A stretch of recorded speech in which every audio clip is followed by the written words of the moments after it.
morning, everyone, and welcome. We have a very important press briefing to discuss what's going on right now with regards to the opiate epidemic in Erie County. I'm Erie County Executive Mark Polenkars. I'm joined by our District Attorney, John Flynn, our Erie County Sheriff, John Garcia, as well as our Health Commissioner, Dr. Gail Burstein, and we are also joined by Leanna Reemsnyder from Deaf Access Services, who's providing the American Sign Language to everyone today. We are also joined in the back by our Undersheriff, William Cooley, as well as we have Cheryl Moore, the head of our Harm Reduction Unit from the Department of Health, which is dedicated to trying to reduce the impact of opiate epidemic and other types of addiction issues in our community. We are going to talk primarily, at least I as well as Dr. B, about the overdose deaths, what we've seen in the last 13 months, 14 months, because we also have some initial data from 2023, which is very disconcerting. But we also need to talk about the impact that this is having on our community, as well as the impact and what can be done to help interdict the drugs that are entering into our area, and that's why we have our sheriff and our district attorney here. I just want to note that the opiate crisis never went away. It has morphed. It has changed. It is not the same opiate crisis when I declared it a public health crisis back in 2015. It is different. It is no longer the situation where you often saw in the past where Johnny, who played on the hockey team, injured himself, suffered a serious injury, broken leg, was prescribed opiate painkillers such as hydrocodone, OxyContin to get through that period, and then became addicted to the legally prescribed drugs. We've done a very good job of eliminating that problem in our community. And I want to thank everybody who's been involved, not only from Erie County, but our partners outside of Erie County who've worked exceptionally hard over the last few years to reduce the amount of individuals who are becoming addicted to opiate painkillers and other types of opiate-based drugs. What we're seeing now is a complete morphing of this issue. During the pandemic, I talked about how we were starting to see individuals who were using cocaine overdosing and dying as a result of cocaine being spiked with fentanyl, and that has really grown. As statistics will show, unfortunately, more than 50% of the deaths that occurred in 2022 in Erie County were generally a mixture of cocaine and fentanyl. And that is not something we saw in 2014, 15, 16. It was pure heroin or a heroin mixture with fentanyl, or was often the case just somebody dying of an overdose of prescription drugs. So it has changed, it has morphed, and it's making it much more difficult to actually address it, because what we're dealing with is a set of individuals who may themselves not believe they have a problem. They may have been cocaine users for the last 20 years, but now they are unfortunately succumbing to the overdose as a result of the cocaine being spiked with fentanyl, and it is taking a different set of individuals age-wise as well as racial-wise than we saw in the past. So if you look at this slide here, this is a slide showing all opiate overdose deaths from 2012 through 2023 that we're aware of, has a separate all fatal overdoses. So those are other overdoses that were unrelated to necessarily an opiate overdose, but were a fatal overdose of a drug. And you could see we were making great progress to the low that we saw a drop of 156 people overdosing and dying of an opiate overdose in 2019. 207 people died of an overdose in 2019, and that may have included other drugs such as cocaine. And that has unfortunately steadily increased as we went through the COVID-19 pandemic. As of the 13th, we had closed 298 cases for 2022, but we still had 20 probable. So we are going to see the largest number of overdose deaths as a result of an opiate overdose probably ever. The highest was 2016 when we had 301. We're now up to 298, but we have 20 probable, and it's likely at least 10 of those will have been individuals who died from an opiate overdose. And what we're also very, very concerned about is what we've seen in the first 2 months and 13 days of this year in which there appears to be 97 cases that are a combined confirmed and probable opiate-related deaths since January 1st of this year, which is double what we received at the same time for 2022. So we have already seen what potentially could be 1/3 of the total deaths from last year in this year alone, and we've only gone through 2 months and 13 days.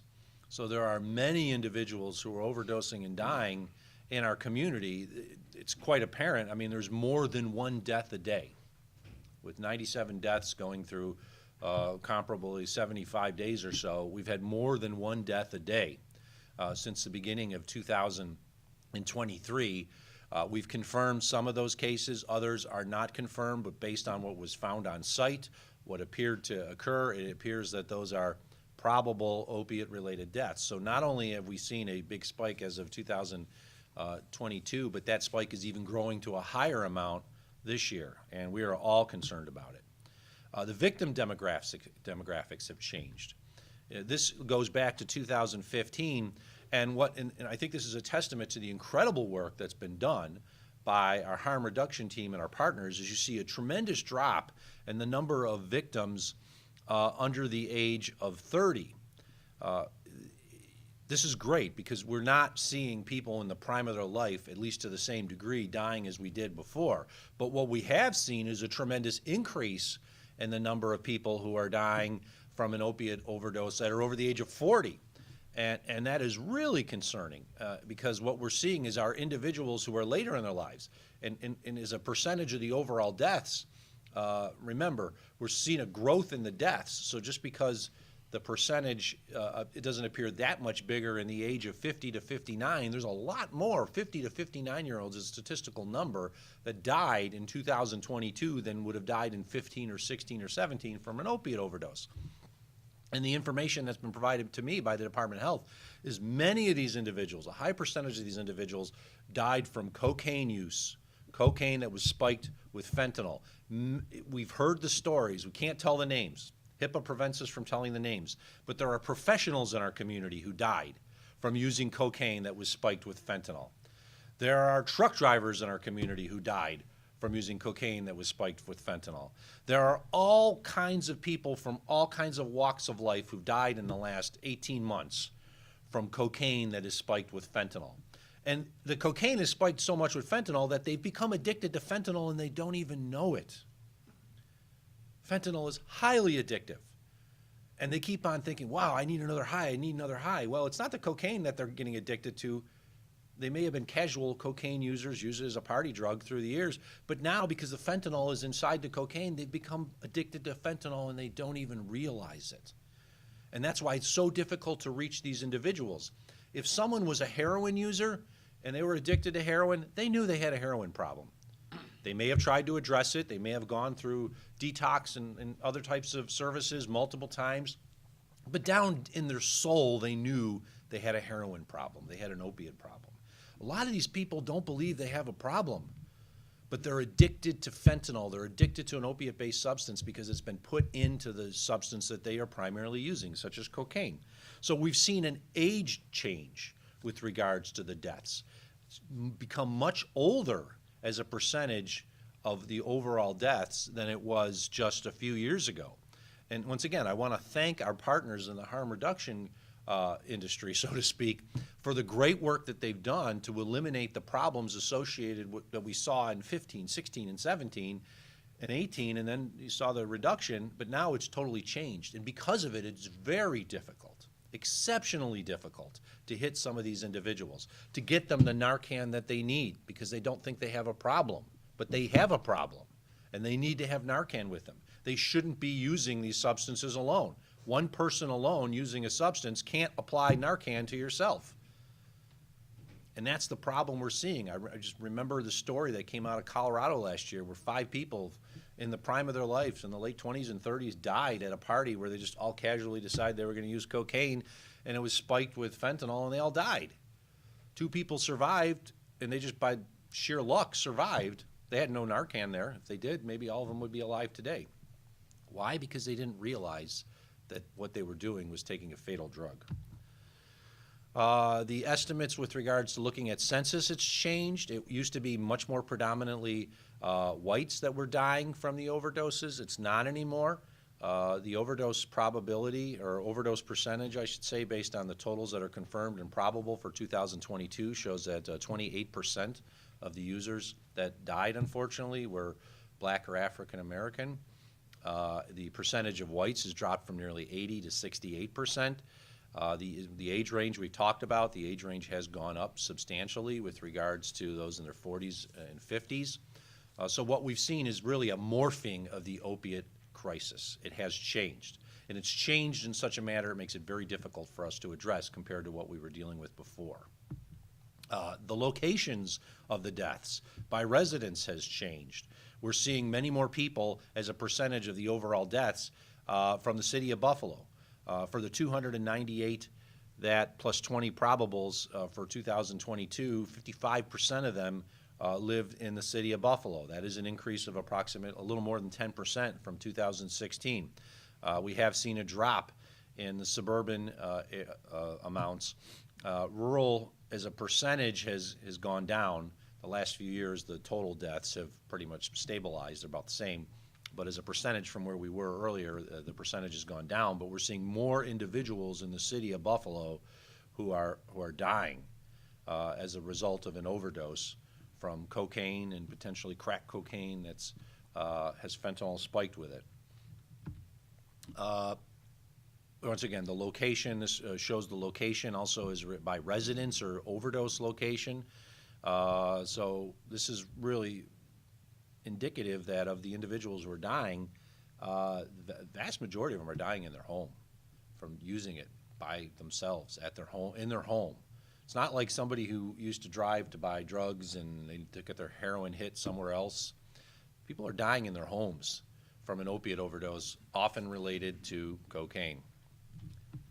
And then the density, I want to thank HIDA, the High Intensity Drug Trafficking Agency with the federal government, which is providing us and working with us all along to show us where the deaths are occurring. So this is a density, a heat map, so to speak, and you really see the growth, a high density of growth in the city of Buffalo and the more urban areas of maybe the town of Cheektowaga, town of Tonawanda, but it's really in the more urban areas where we've been seeing deaths and overdose deaths related to opiates. And that's changed, as we showed from the slides before, where it was a higher percentage previously in the suburbs and the rural areas as the overall deaths. Now it's become much more city-centric. And this is another map that just shows the residence and location and race of victims. All of these slides will be available on our website as well as our social media pages. And once again, we want to thank HIDA for the information and working with us as assiduously as they had for a long time now to address what is unfortunately a growing problem and a problem that's different from what we dealt with. And then the suspected overdoses in February. So this is as raw data as you get. Most of these have not been confirmed yet, but these are suspected overdoses. And once again, you can see as a heat map the number of individuals per zip code. It's really city-centric based, or town of Cheektowaga, Tonawanda. So some of those inner ring suburbs that have more urban density to them are the areas where we're seeing this. My hometown of Lackawanna, one of them that's a higher percentage. So we are, I don't want to say this is an urban issue solely, because it's not. We know there are individuals in the suburbs and the rural areas that are dying, but it has become much more of an urban issue than it was in the past. The demographics, just a page talking about it. We've seen an increase in deaths in black persons from 2018 to 2022, from 10% to 28% of the total deaths. Huge increase. A decrease in white persons from 79 to 68%. A decrease in deaths in persons ages 20 to 29 from 29 to 15%. That's a great thing. The problem is the increase in the deaths for those that are in their 40s to 49. And it hits every age range, but it's growing when it comes as an older percentage.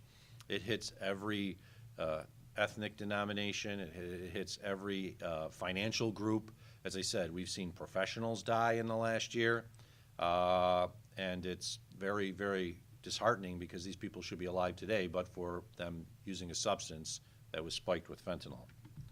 I'm going to turn it over to Dr. Burstein to talk now about the substances, because we're also seeing some really scary stuff out there that is in these drugs that is not only killing individuals, but if they survive, can have a serious impact on their quality of life, including potentially amputations.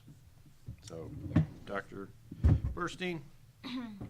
Hi, good morning. As the county executive mentioned, I'm going to be talking about the substances that we're seeing in our opioid-related overdose deaths. So not just opioids, I mentioned cocaine and other substances.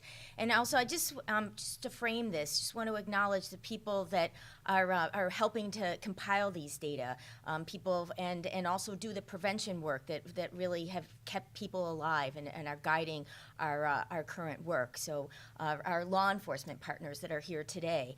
Our federal HIDA people, people from the health department, our harm reduction folks that are here, epidemiology, our medical examiner's office, Central Police Services Tox Lab, our Tox Lab in the medical examiner's office. You know, everybody is working hard to make sure that we understand what's going on and we can drive our prevention interventions because we want to keep people alive.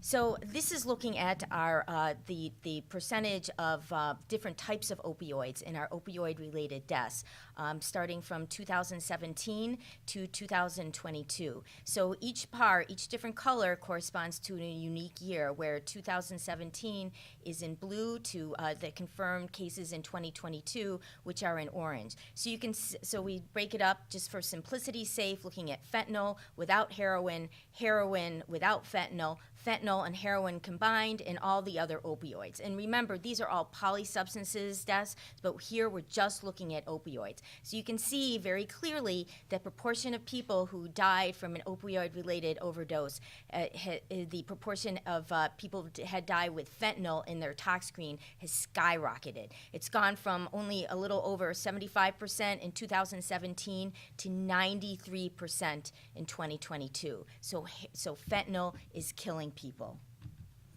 These are data from our Central Police Services forensic lab, and they're doing the analysis of the drugs that are found in crime scenes, including in overdoses. So what you can see here, this is a pie chart looking at the proportion of analyses of drugs found in the crime scenes that have cocaine, fentanyl, other types of opioids. So you can see clearly there's a significant proportion with cocaine, with or without fentanyl, and there's a significant proportion of opioids, including fentanyl and fentanyl analogs. So this is really not just an opioid epidemic, but it's opioid and cocaine, which is driving this. And we know from our data, these are looking, as the county executive alluded to, this is looking at the percentage of Erie County opioid-related deaths that were associated with fentanyl and cocaine in the toxicology screen. So in 2016, when we had our peak in a number of opioid-related overdose deaths, cocaine was only found in 16% of our opioid overdose deaths. But now in 2022, so far with the confirmed cases, it's over 50%.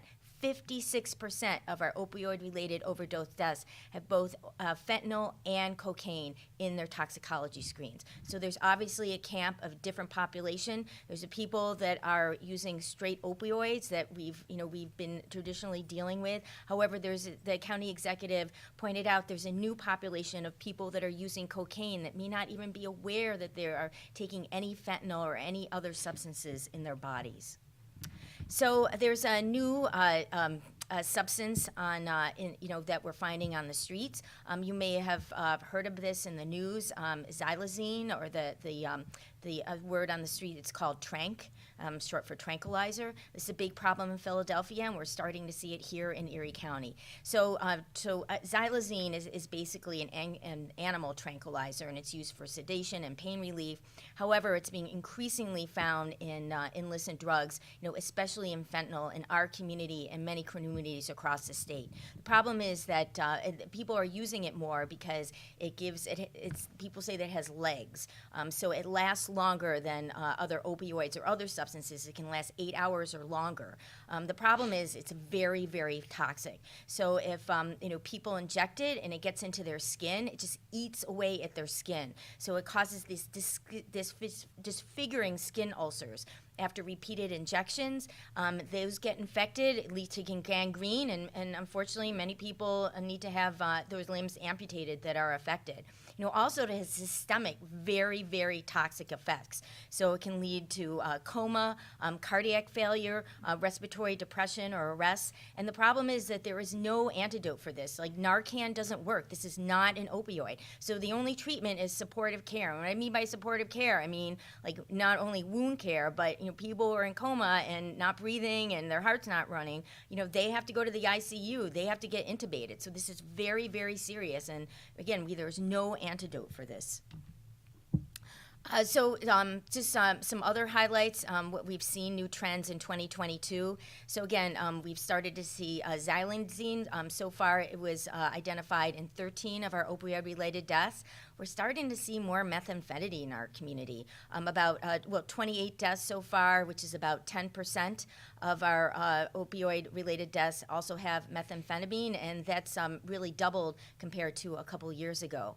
And also, as the county executive mentioned, we're seeing a population that is not just straight opioid users, but they're using cocaine, and that's different than our population of straight opioid users. So these individuals are older, like they're my age, they're in their 50s. Also, we're seeing more racially diverse population, more people that are African American that are using cocaine. As the county executive said, that these individuals, they think they're using cocaine, they think it's a party drug, they've used it forever and haven't had a problem, but unfortunately it's spiked with fentanyl, and people aren't aware, they're not prepared, they don't have Narcan, they're using alone, which is something that we don't recommend for everybody. And also, we're seeing a lot of pills on the streets too. They look exactly like prescription medication. So unless you buy a pill from a licensed pharmacy, be very, very careful. It's probably spiked with fentanyl or xylazine or something else very toxic. So what we're doing in the county, what our response is in the health department, is trying to keep people alive. We really want to prevent all of fatal overdoses. So what we're sending out strong messages that to give people the tools to stay alive. We know that one pill can kill. The DEA tells us that all the time. Also, one line of cocaine can kill now too because of the fentanyl. So we have to be very, very careful. So first of all, we want people to seek treatment.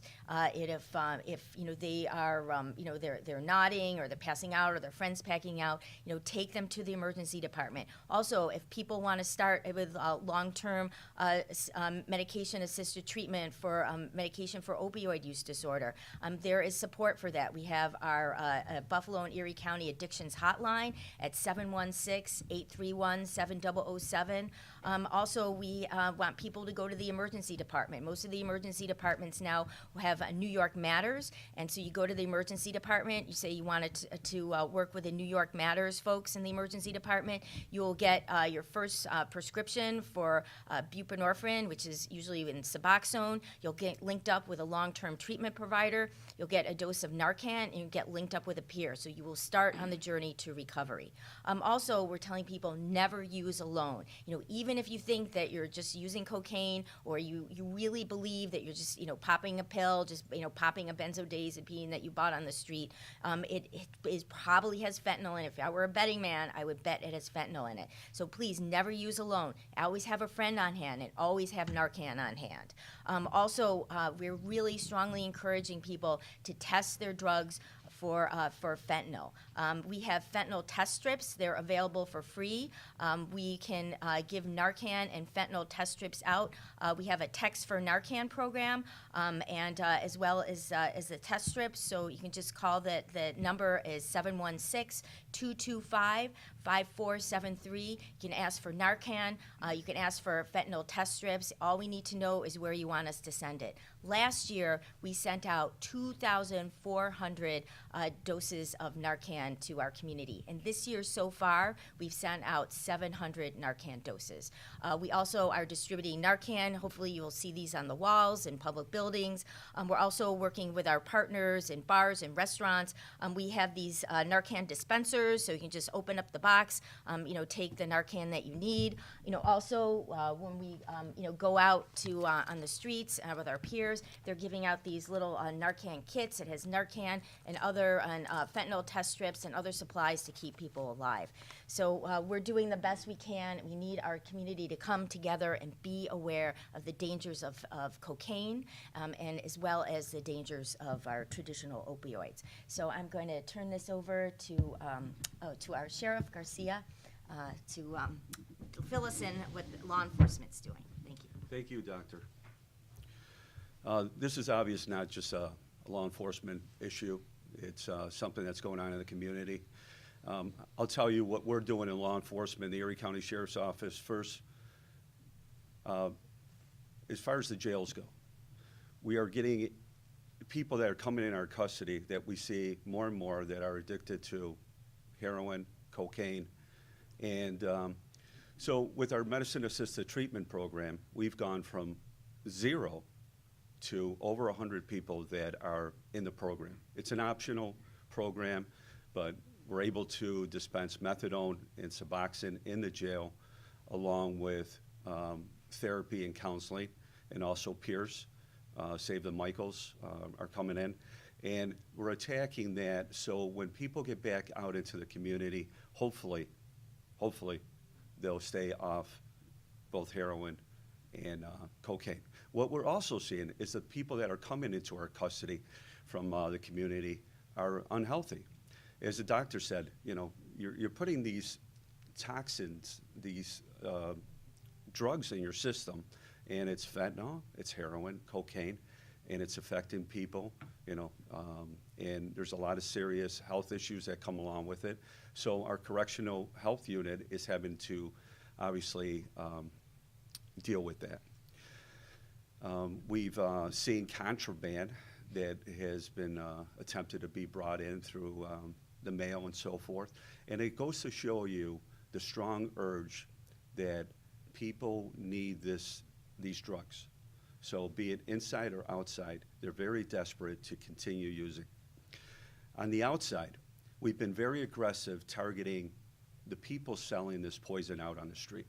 We had, in the last couple months, a lot of success in attacking those that are taking their heroin, cocaine, and they're putting fentanyl in there. And now you see tranq. And what is this? This is about greed and that they don't care at all for their customers. So they're making a buck. Why put fentanyl and heroin and cocaine compared to a cutting agent like VitaBlend that was used years ago? What it is the user's getting a more bang for the buck, in that it'll mask that opiate or cocaine feeling with a strong synthetic opiate like fentanyl and this tranquilizer. And this is nothing new, using horse tranquilizer. I remember back in 2005 working with the FBI Safe Streets, and there was an individual on the west side that was selling heroin with ketamine. And there was a surge of people overdosing. And it's all about greed. It's all about greed and not caring about your customer. We continue to go after the people that are selling this, and when we could go back and find out who the dealer is that caused this overdose death, we prosecute, we arrest, and then we work with, or be it the DA's office or the U.S. Attorney's Office. We have a couple cases ongoing now. There's one that originated in Alden, that's at the U.S. Attorney's Office, and we had one last week in Grand Island where a gentleman overdosed, and we're pursuing that case. And ironically, the alleged drug dealer also overdosed. So, the reason people are doing this, the fentanyl, and they're putting tranq and everything, is greed, pure greed. They do not care about people. I just have to say to people out there that are deciding to use heroin and cocaine, like the doctor said, recreationally, cocaine, and make that decision, it might be your last decision. So we also have to take care of those parents that I get calls from all the time that have no idea how to help their son or daughter through this. And those caretakers also need assistance because they are just at wit's end. We need more treatment centers for both addiction and mental health. And I got to say, we have a great team. I can't say enough about Cheryl Moore and her team and Save the Michaels, all the people up here. We all care about what's going on in the community. The community has to be aware that your drugs are not safe. And I've said this before. It's like going to a bar, ordering a glass of wine or a beer, and people are giving you poison. I think that's murder. I know that there's no state legislation, there's no laws in place to go after these drug dealers, and there's federal legislation, but that's something that we need to address. Again, folks, your drugs are not safe. Be careful. We're working hard to get them off the street, but when it comes to greed, these individuals will find ways to sell it. I just want to introduce our great district attorney, the Honorable John Flynn. Thank you, Sheriff, and thank you, County Executive and Dr. Burstein. I come at this from a number of different angles. As I've said in the past, obviously during the years of COVID, that health crisis dominated the news. That health problem, we saw those numbers every day on our TV screens and in our papers as far as the number of people who succumbed to COVID. Underneath the surface, during that entire time, there was a silent killer out there. Obviously, it is not silent to the families who suffered from an overdose death because those deaths rang loud and true and dominated their lives as well. But as the county executive pointed out, the numbers showed where we started to see the numbers come down in the few years before COVID. During COVID, they skyrocketed back up, and they continue to go back up. And from our standpoint here in Buffalo, and it's also across the country and across the state, but obviously there's an added component now and a new component here in Buffalo. As the county executive alluded to, the new component from a drug standpoint over the past few years has been cocaine. Cocaine has added a whole new element to this problem. It is affecting a whole new demographic and a whole new area of our community that we have not seen in the past. There's also another problem here in Buffalo, and that's Canada. We are seeing more and more drugs now, fentanyl analogs, being intercepted at the border and coming across the Canadian border. The narrative out there is that everything is coming from Mexico. Build a wall down south. Stop the drugs come from Mexico. Now, obviously, that's true. The drugs are coming from Mexico. But we are seeing more and more over the past year or so, more and more drugs coming in through Canada. And when that happens, that's going to affect Buffalo. That's going to affect New York State more now. And so our partners in law enforcement from a federal, state, and local level are aware of this. And obviously we have, Canada on our radar as far as intercepting these drugs and finding out who these drug dealers are and putting a stop to this. And we're doing our best. I want to give you some other numbers that are equally disturbing. And again, I don't want to get into a too off tangent here on a discussion about what the potential causes are. I'm more than happy to do that offline, but I got some theories. As we all know, in 2017, we started the first ever opioid court here in Buffalo, New York. The first ever in the country. where we treated the opioid crisis as a health problem within our court system, where in the past we viewed drug arrests purely in a criminal context. But we changed. And when I became DA in 2017, like I said, we started the first ever opioid court here in Buffalo, New York. And that year, we had 157 referrals in that court. In 2018, we had 226 referrals. In 2019, we had 175 referrals. In 2022, we had 49. 49. Where we had 175. Now, we can say two things. We can say that those were pre-COVID numbers, or we can say they were pre-criminal justice reform numbers. And again, I don't want to get political here, but we all have our different opinions on this. We all have, different data we can pull out and different excuses we can talk about. But I'm telling you right now that part of helping people, part of getting people into treatment and saving their lives sometimes requires tough love. And tough love in a criminal justice context, in my world, sometimes means having a criminal offense hanging over their head. Consequences, accountability to some degree. Everyone knows I have no interest in putting an individual who is addicted to opioids, cocaine, any other drug, that addicted individual in jail. I want to help that person. I want to save that person's life. I want to put the trafficker in jail.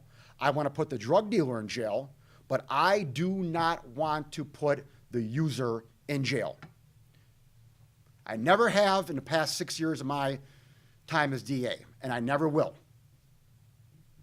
But sometimes you got to have a little tough love. And sometimes you need to have a criminal charge or the threat of incarceration hanging over someone's head.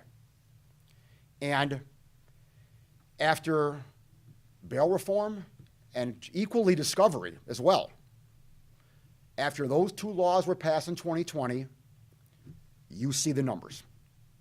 And again, we can say it's COVID. That's fine. COVID's been over for a little while now, okay? It's still out there, obviously.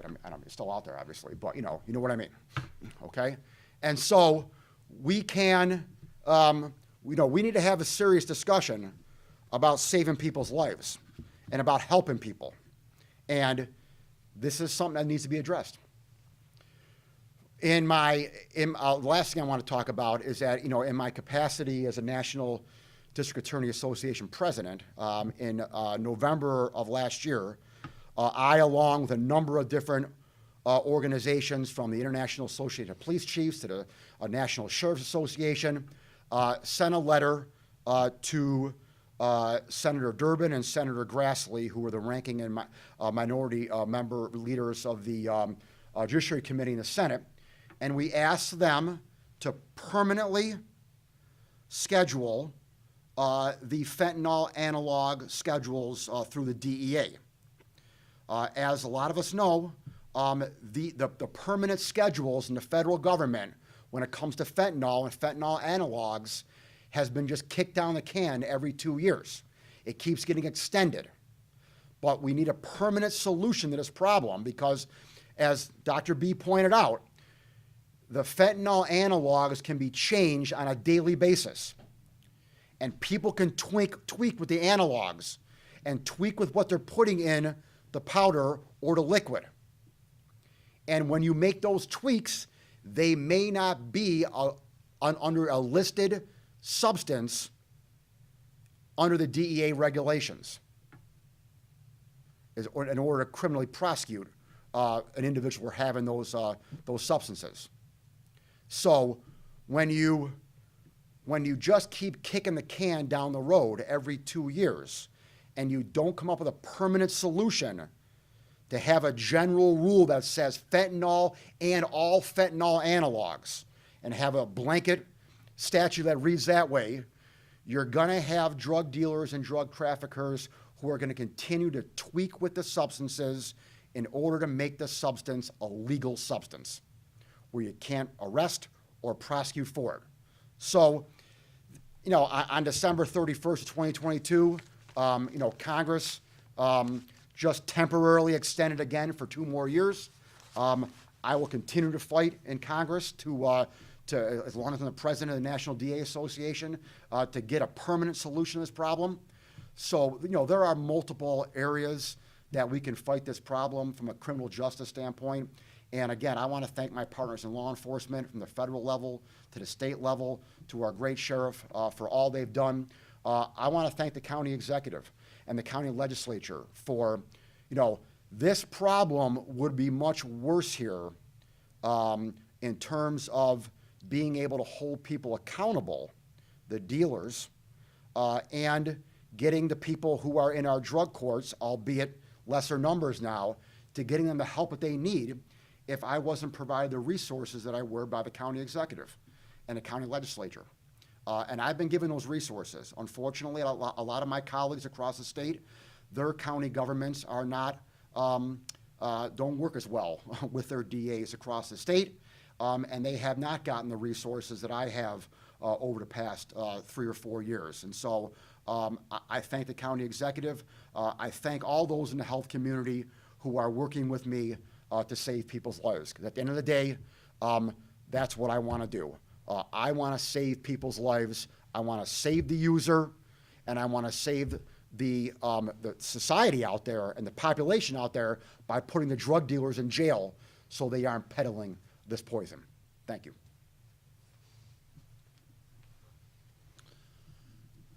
Thank you, Mr. District Attorney. Thank you, Sheriff. This is a team effort. As everyone noted, we want to save lives. We don't want to see these numbers continue to increase. We are here to warn the public. As the sheriff noted, there is no such thing as a safe drug. There's no such thing as a fun party drug.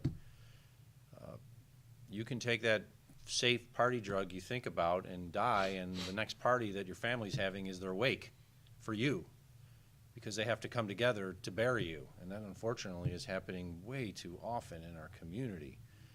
So to all, I want to thank once again District Attorney Flynn, Sheriff Garcia, their teams for the incredible work that they've done, Dr. Burstein and the teams from the Department of Health, and there's multiple teams that are out there trying to save lives. This is not a joke. It's like the meme that was put out there during COVID. This is not funny. There are people in our community who should be alive today, but they're not because they died from an overdose of a substance, whether it was a pill they bought on the street that they thought was a benzo, as Dr. B noted, but actually may have been pure fentanyl. Or it was cocaine that they've occasionally used throughout their whole life that they go and they get from a dealer, and the next thing you know, they use it alone and they're dead until no one knows about it, until their family has to break into the house to see what happened to their loved one. It happens. It's happening in our community, and as we note, there are more, on average, at least one person a day dying in 2023 from what we appear to be either confirmed or suspected opiate overdoses, and we have to lower that number. We have to save lives. So I want to thank all my partners for being here today, and we'll be glad to take any on-topic questions. Have you been able to find any reason for the rise in the age of those overdoses? I think most people think about people overdosing as people in their 20s or early 30s, but that's clearly not the case. Is there any explanation that you've been able to gather for that rise in the age? What I've been informed from the Department of Health is that primarily that increase in cocaine users that have spiked fentanyl, and Cheryl Moore in the back is shaking her, nodding her head yes. So individuals who may never have touched an opiate-based drug in their life, whether it's heroin or an OxyContin pill, but have used cocaine on and off throughout their lives, it's now spiked. It's not pure cocaine anymore. It's cocaine with fentanyl, and fentanyl, as we know, just a tiny amount of it can kill. So we believe that individuals who've used cocaine throughout their entire life, either the regular cocaine, crack cocaine, are now taking cocaine, crack cocaine that is spiked with fentanyl. And as a result, it's causing deaths in age groups we really didn't see to the same extent as before.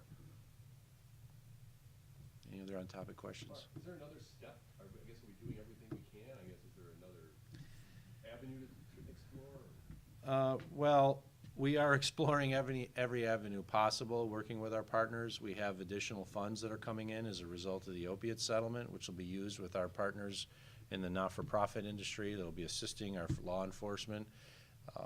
We're not going to leave any stone unturned. The problem is the information to the public now is really that important with regards to what's in the substances that people are using.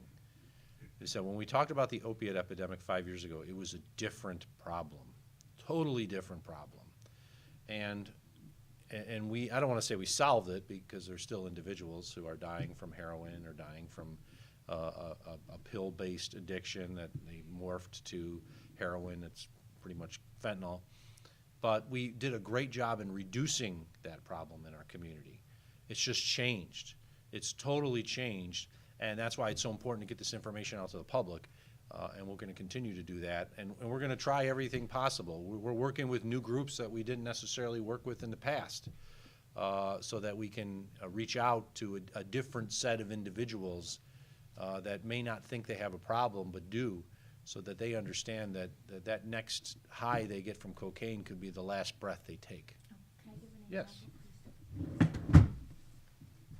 Thanks. So as county executive mentioned appropriately, that we are really trying to target this different population, this population that has been traditionally using cocaine, and now it's spiked with fentanyl. So we have to go to different places and give different messages. So for example, we're out there much more in the bars, the restaurants, the clubs, places where music is played, like where you see where you have concerts. Our peers will go out there, our outreach workers, Cheryl goes out, and they'll have the Narcan to give people, they'll have fentanyl test strips, and people will actually test what they think is cocaine right there in front of us, and be shocked that there's fentanyl in it. So I mean, we're seeing this happen, and when we go out, so we are really trying hard to go to these new places where this new population that is traditional cocaine users go, out in clubs, restaurants, bars, venues where they play music, and really trying to interact with those individuals. And it's really reality testing. I mean, we have to show them with fentanyl test strips that their cocaine does have fentanyl in it. And unfortunately, that's the only way we can really get to them, because they've had years of experience of using cocaine without any problem, and now all of a sudden, there's a problem, and everybody always thinks, oh, that happens to other people, it doesn't happen to me, but it will happen to you because it's so prevalent. Thanks. How are you doing on prosecuting people who are the dealers when people overdose and die? Well, as the sheriff alluded to, the New York state laws are not great for homicide-related charges when it comes to dealers. There's a number of cases out there that are not favorable to us in order to be able to prove that homicide-related offense. I've had a couple of them over the course of the past 5 or 6 years, but the majority of them I turn over to the feds, because the federal government has much better statutes when it comes to being able to prosecute a dealer for a homicide-related offense. So I mainly collaborate with my federal partners on referring those cases to them. Like I said, I had a couple of cases that I got a manslaughter conviction on over the course of the past 6 years, but the overwhelming majority of them I forward to the feds. Do you sense, and this is kind of a loaded question, because let's face it, drug smuggling has been going on for Yeah. years, but I know, Sheriff, you had a highly publicized case recently with a Sinaloa cartel out of Mexico coming in. And I don't know, do you sense that the federal government could do, and you mentioned the northern border too, so it's not just the southern border. Have you tried, though, to go to federal agencies and said, is there anything more you can do to stem this flow of fentanyl across our borders? Is there anything more? Sure, there is. I mean, obviously, we can, intelligence obviously is one area. The more intelligence that we have amongst our law enforcement partners to find out and intercept the drugs coming in is incredibly helpful. So again, more resources that you can pump into intelligence and into law enforcement agencies to try to stem the tide. Obviously, it's a much bigger geopolitical question, okay, as far as relationships with Mexico and having the Mexican government help us out in stemming the drug cartels in Mexico. So I mean, those are discussions way above my pay grade, obviously. But yeah, I mean, obviously, more law enforcement and more intelligence to be able to find out where it's coming in and intercept it would be tremendously helpful. I just throw that Yeah, out yeah. because you heard the comment of the president of Mexico. Fentanyl is your problem. It's Yeah, not well, I would disagree with that, but. Yeah. Can I just make a comment on that? Ron, it's like everything else. It's supply and demand. The Mexican government, I'm sure, is thinking, if your public was not addicted to, be it heroin, cocaine, and fentanyl, then there wouldn't be this issue, with the border and bringing over those poisons, right? So we have to take care of what we have to take care in this nation, which is we have to educate our public that these drugs are poison and they will kill you. Now, it's a very capitalistic society, so dealers are very resourceful, and they'll bring it in any which way possible to make a buck. And as we see, they're extending their product and their profit margin on heroin and cocaine by stretching that out by putting fentanyl that has a bigger bang than, let's say, a cutting agent like a laxative, baking powder, Vitablend, and so forth, that doesn't have the effect that, fentanyl and, trank and ketamine have. But they don't care about their customers. They don't care about return customers because there's so many out there. And the public has to be aware that these drugs are not safe, and we have to educate people. Now, we aggressively go after drug dealers that put this cutting agent in their drugs. And, you heard from the DA. I mean, he aggressively prosecutes, as does U.S. Attorney's Office. But there's so many. There's so many. Why? Because there's so many customers. So that is the issue. Okay. Any other questions? Can I ask an off-topic question? I'll take an off-topic question. I'm not going to speak for them. It's for you. Actually, there are two. Number one, President Biden has issued a Correct. major disaster declaration related to the Christmas week storm. I'm wondering what the financial implications are for the county. Obviously, this is good news.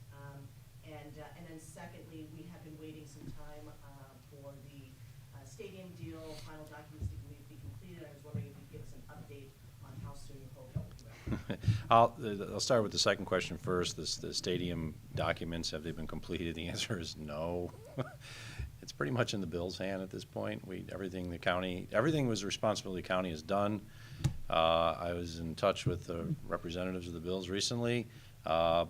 Another agreement was finalized in the last 24 hours. We are very close, but I think from our point, we're done. We just don't have documents that we can sign, and hopefully it'll be done very soon, because I know the Bills want to put shovels in the ground, and unfortunately, we can't put shovels in the ground until we have an agreement that is approved by the legislature. And the legislature said it's going to take a month. Me signing it shows the goodwill of the administration, but it needs the legislature to approve to be an actual active agreement that is now a contract that is binding. Until such point, we don't have an agreement, and nothing can be done with regards to construction. But the stadium corporation is already spending that money, even though we don't seem to have a deal yet. Well, they haven't spent it. They just agreed, they approved, yes. I mean, there's these are part of the terms that have been finalized and trying to negotiate in the last couple of months, is when does the money come in? What percentage of the money comes in? Does it come in early? Does it come in later? With the insurance requirements, pushing for a particular insurance requirement. The team wanted a slightly different one. So until we have all those I's dotted and T's crossed, we do not have a binding contract. Until there is a binding contract, no work can be done on the site. It's as simple as that. And then with regards to the declaration of the Christmas blizzard as a major disaster, I thank President Biden for officially signing off with FEMA the major disaster declaration. As I spoke to him in person when I was in Washington about a month ago at the National Association of Counties Conference, it was the only thing I talked to him about. I said, we really need this. We know that there's a holdup. I'm very thankful that he was able to get his team to work and move this along so that he signed the major disaster declaration. This is not just a benefit for Erie County, it's a benefit for every community that had to fight the blizzard, because your expenses will be reimbursed at least to 75%. It's not a 100% reimbursement, but 75% of the costs associated with the storm will be reimbursed. And there's other things included in there, such as damage to government buildings, government infrastructure. It does not apply to the private sector. It does not apply to the not-for-profit sector, but we can receive a partial reimbursement for damage to equipment. For example, if a plow that was going down the road got in an accident because it couldn't see where it was going and hit a parked vehicle, we could seek partial reimbursement for that, not just the cost associated with snow removal. The total amount for all of the entities, I don't know. It was very large. I know the county alone was creeping up to $20 million. But the total amount for all the entities, and we talk about New York State, City of Buffalo, Town of Tonawanda, City of Lackawanna, it was easily over $30 million. I'm just very grateful that the president signed it. He said, when I talked to him, he said, we're going to get it done. There's some things that need to be done. We're going to get it done. And I thank President Biden for being a man of his word and getting it done, because it's going to help all the communities that had to respond reimburse us for our cost, as well as address some of the other issues, such as damage to governmental buildings and infrastructure. Two issues with that, Mark. Number one, the 25% we still, 75%, yeah. The 25% still, is that going to be a hit for the county? And number two, you have concerns, because some people were saying this was taking a while, and that FEMA seems to think that hurricanes and tornadoes, blizzards, the snow melts. That was the comment that we were getting sometimes. Do you feel that needs to change, that mentality? Yeah. And again, the 25%. The question was, we still would be responsible for 25% of the costs associated with the storm, the blizzard. We can handle that internally. We ended up with it. We haven't finalized our budget balancing amendments for 2022, but we are going to end up with a surplus. So we can handle that regardless of when we receive the money from the federal government. I can't speak for the other entities. 25% for some of these smaller communities could still be a substantial amount of money that they don't have in their budgets. But for Erie County, we can handle it. I've been advocating for some time with regards to your second part of the question, that FEMA does not treat blizzards and snowstorms the same as they do hurricanes and tornadoes, and they generally have a rule, no dough for snow. But that's silly, because as we know, there were 47 people that were killed between Erie and Niagara County associated with this blizzard, which what I've been told from the New York State Department of Homeland Security Emergency Services was the worst blizzard and type of a storm to hit the United States south of 5,000 feet of elevation. So somewhere where we're normally going up into the mountains, this was the worst at a lower elevation. And just because it's not a tornado or it's not a hurricane doesn't mean it wasn't a disaster. This was a disaster. We saw, unfortunately, the total number of deaths. We saw the cost associated. And I'm just talking about the cost associated with the governmental response. There was a cost in the private sector for having to be shut down, the impact that it had on them. And I don't understand the FEMA no dough for snow type of attitude. If a tornado hits a community, they cover it. And if another tornado hits the community a week later, they cover it. And if another tornado hits that same community 3 months later, they cover it. Same thing with hurricanes.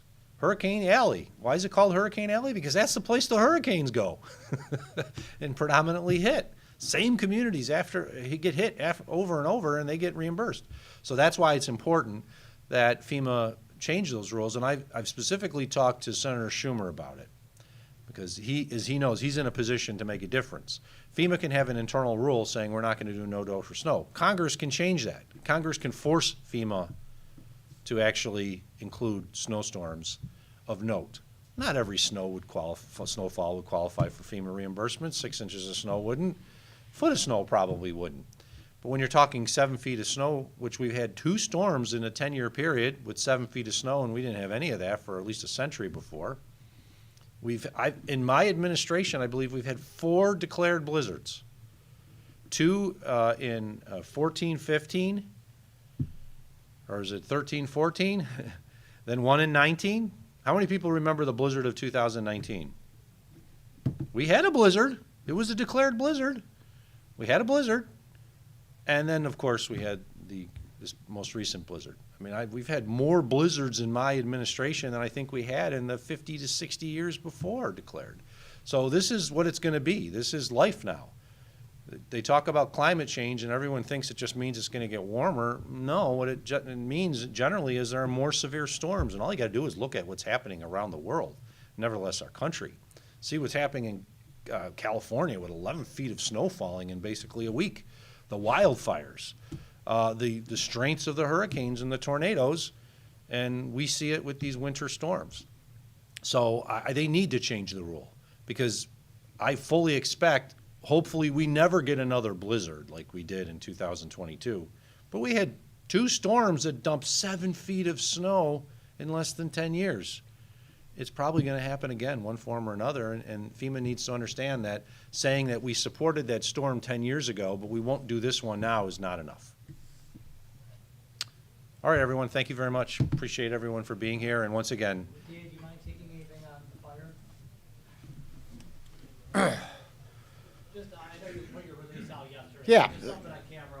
Where we go? Yeah, the ATF has concluded their on-site investigation. They are in the process now of preparing a final report. Once they prepare that report, then they will give me a copy of that report, and then I can take that to the next step. In the interim, they've given me some preliminary findings. They have an idea as to what caused the fire, but until I see it put pen to paper and I see it in black and white, I am not going to talk about what they preliminarily told me because they may change their mind. Like I said, their on-site investigation is done, but there's a lot of video that needs to be reviewed, in my opinion, and that video may change some of their initial beliefs, and so we have to wait until they finish their final report. In the interim, I can obviously investigate the building code area of this whole thing, whether or not there were proper permits, whether or not there was a proper watch, whether or not any building code violations existed. All right, those are all things that I really don't need to wait for the ATF to do. So I am currently investigating that portion of it right now. But the portion as far as whether or not there's any potential arson charges, whether or not there's any charge related to the death of the firefighter, that's still under an analytical review, mainly waiting on the ATF to finish their final product. Is this one of the largest fire investigations, especially with an arson, you've ever dealt with in your time? Yes, absolutely. This is by far the largest. Obviously, what makes it large is that an individual died, and the individual happened to be a Buffalo firefighter, and so that obviously gives it more focus.